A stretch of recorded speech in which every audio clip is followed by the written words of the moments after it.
Okay, this video is going to seem really petty, but I think it builds to somewhere a little less, well, petty. So I recently went and watched Weapons, and soon after thought I could finally spend some time seeing what other people think, and this Google review sat at the very top of search. It's fairly long, there's lots of information in it, and 525 people voted it helpful. Needless to say, I wasn't one of those 525 people. Now, I'd like to quickly clarify that movies tend to be a little easier to pass than, say, a game because the experience is the same on a physical, textual level for everyone watching, barring alternate cuts, extended versions, and censorship.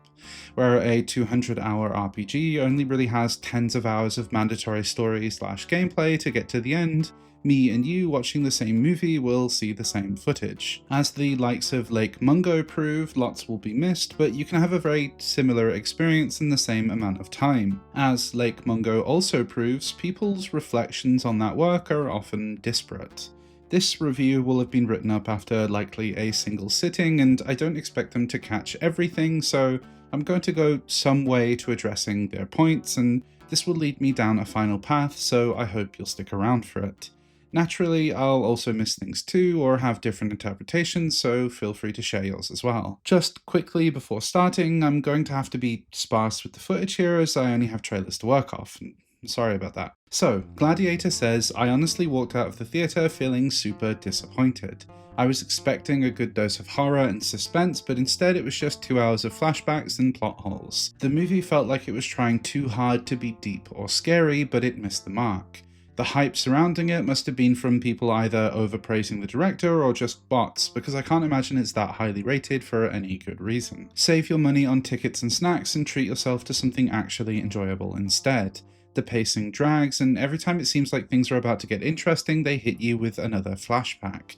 The plot felt nonsensical with cheap quote-unquote scary visuals thrown in just to fill the void. Here's a rundown of why it didn't work for me.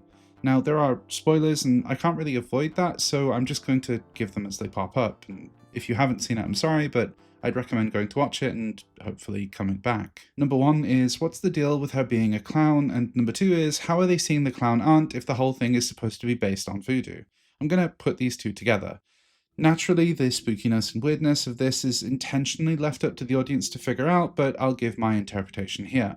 First, the clown thing. Well, clowns are intended to entertain children. There's a Pied Piper style analogue there, and as a result, the whole movie sort of feels like a Brothers Grimm tale complete with a witch. As well as this, their bright colours match the performed feminine vitality of Gladys.